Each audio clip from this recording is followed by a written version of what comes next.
في كلام كتير اتقال بقاله يومين ان الاهلي وقع عقوبة على بن شرقي عشان اللي حصل منه.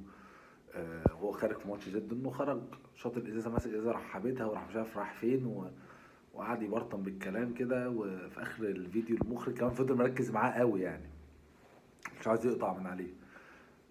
وفي اخر الفيديو راح قايل في اخر يعني قبل ما المخرج يقطع على الماتش تاني راح قايل انا همشي.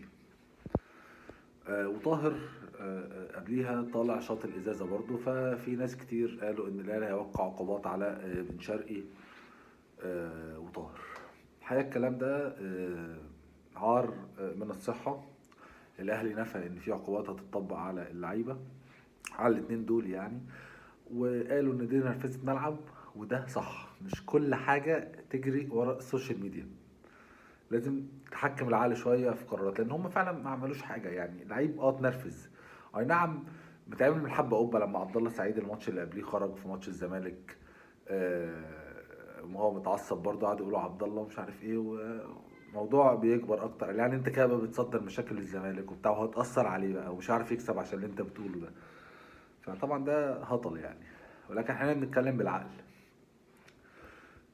مفيش حاجه. هو بن شرقي اصلا متضايق ليه يا جماعه؟ بن شرقي متضايق لانه بقاله 5 ماتشات اساسي ما عملش حاجه، عمل اسيستين، وده ارقام ضعيفه. اصلا بن شرقي من ساعه ما جه الاهلي وهو جايب 4 5 تجوان، ارقام ضعيفه جدا بالنسبه لبن شرقي. ما هو الاهلي كان مستني بن شرقي بتاع الزمالك، وبن شرقي اصلا جاي الاهلي عشان يرجع.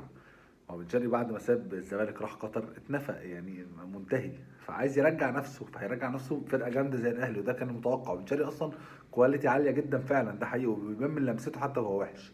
ولكن يستروب عاند معاه في انه دايما بيلعبوا على عكس عدلته. هو بن شرقي على فكره طلب منه، قال له انا عايز العب على الشمال، مكاني على الشمال. طول عمري من وانا صغير بلعب، من وانا في الوداد بلعب على الشمال. هو مصمم انه يلعبوا على اليمين، ما اعرفش ليه. وكانت فرصه ذهبيه ليه ان زيزو وتريزيجيه اتصابوا، فخد الفتره اللي فاتت. بس كل الفتره هو حطه على اليمين وحط الطاهر على الشمال، اللي هو عاكسهم، ما اعرفش ليه.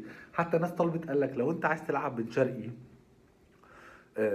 تغير مركزه العبه مهاجم. هو طبعا رافض، لان هو خلاص هو هيعتمد على مروان عثمان ومحمد شريف. واضح من بعد ماتش جده هيبدل منه، وكان مش ده طلع بره القايمه. هو خرج بره حساباته ان هو مقلب يعني، سمساره جدا باين عليه يعني.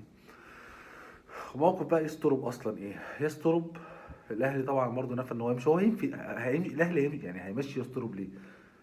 الدوري هو الثالث، فرق 3 بونت عن الاول، ماتش هيبقى الاول، هيمشيه ليه؟